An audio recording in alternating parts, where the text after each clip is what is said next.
हम सब रावण को राक्षस कहते हैं, लेकिन क्या आप जानते हैं कि रावण सिर्फ खलनायक नहीं था। उसके जीवन में ऐसे कई रहस्य छिपे हैं जिनके बारे में बहुत कम लोग जानते हैं। रावण महान पंडित और विद्वान था। उसे ब्राह्मण कुल में जन्म मिला और उसने वेद, उपनिषद, ज्योतिष और आयुर्वेद का गहन अध्ययन किया। आज भी रावण संहिता नाम का ग्रंथ उसके नाम से जुड़ा है, जिसमें ज्योतिष और तंत्र की गहरी बातें लिखी हैं। रावण भगवान शिव का परम भक्त था। उसने ही शिव तांडव स्तोत्र की रचना की थी, जिसे आज भी भक्ति में गाया जाता है। इतना ही नहीं, उसने शिव को प्रसन्न करने के लिए अपना सिर तक अर्पित कर दिया था। रावण सिर्फ विद्वान ही नहीं, बल्कि एक महान राजा भी था। लंका उसकी सत्ता में सोने की नगरी कहलाती थी। वहां किसी को भूख नहीं थी, चोरी नहीं थी और जनता खुशहाल थी।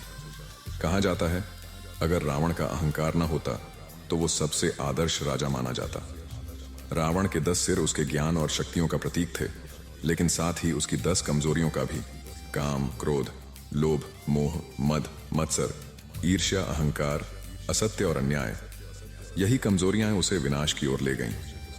छोटी सी अनसुनी बात, बहुत कम लोग जानते हैं कि रावण ने कभी सीता को छुआ भी नहीं। उसने उसका अपहरण किया, मगर एक ब्राह्मण और शिवभक्त होने के कारण उसने सीता को माता मानकर अशोक वाटिका में ही रखा। रामायण बताती है कि बुराई का अंत निश्चित है, मगर रावण की कहानी यह भी सिखाती है कि ज्ञान, शक्ति और भक्ति के बावजूद अगर अहंकार हावी हो जाए तो पतन निश्चित है। इसीलिए दशहरा सिर्फ अच्छाई की जीत का पर्व नहीं, बल्कि हमें ये याद दिलाने का दिन है कि अपने भीतर के अहंकार और बुराइयों को भी हराना जरूरी है।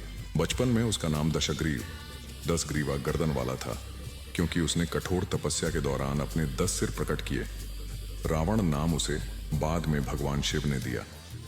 रावण का अर्थ है वह जो अपने रोदन, गर्जना, गूंज से पूरे ब्रह्मांड को हिला दे। यह नाम शिव ने उसे दिया जब उसने कैलाश पर्वत उठाने की कोशिश की थी। लंका मूल रूप से उसके सौतेले भाई कुबेर, धन के देवता, का राज्य था। रावण ने अपनी शक्ति से कुबेर को हराकर लंका पर अधिकार कर लिया और सोने का महल वहीं से उसका प्रसिद्ध हुआ। रावण की माता कैकेसी थीं, जो एक राक्षसी कुल से थीं, लेकिन वह बहुत विदुषी और धार्मिक थीं।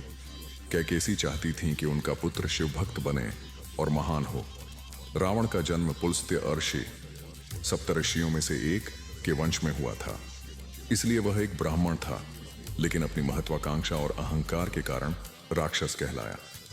वह पहला व्यक्ति माना जाता है जिसके पास उड़ने वाली मशीन थी, पुष्पक विमान।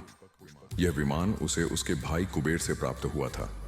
रावण ने कुमार तंत्र, अरण्य कांड तंत्र और रावण संहिता जैसे आयुर्वेद और ज्योतिष शास्त्र पर ग्रंथ लिखे। आज भी दक्षिण भारत और श्रीलंका के कुछ हिस्सों में उसके ग्रंथों का अध्ययन होता है। रावण की पत्नी का नाम मंदोदरी था, जो बहुत ही पवित्र और धर्मपरायण स्त्री मानी जाती है। उसके कई भाई थे, कुंभकर्ण, विभीषण, अहिरावण और खर दूषण। विभीषण बाद में भगवान राम की ओर हो गए और लंका के राजा बने। बहुत कम लोग जानते हैं कि जब रावण सीता का अपहरण कर लाया तो उसने कहा, मैं तुम्हें अपनी इच्छा से नहीं छूंगा। तुम मेरी कुल लक्ष्मी समान हो। जब तक तुम स्वयं नहीं चाहोगी, मैं प्रतीक्षा करूंगा।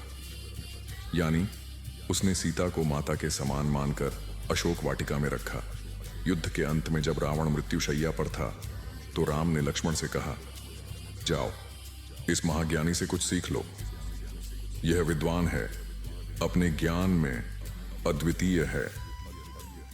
यह दिखाता है कि दुश्मन होते हुए भी राम ने रावण की विद्वता को सम्मान दिया।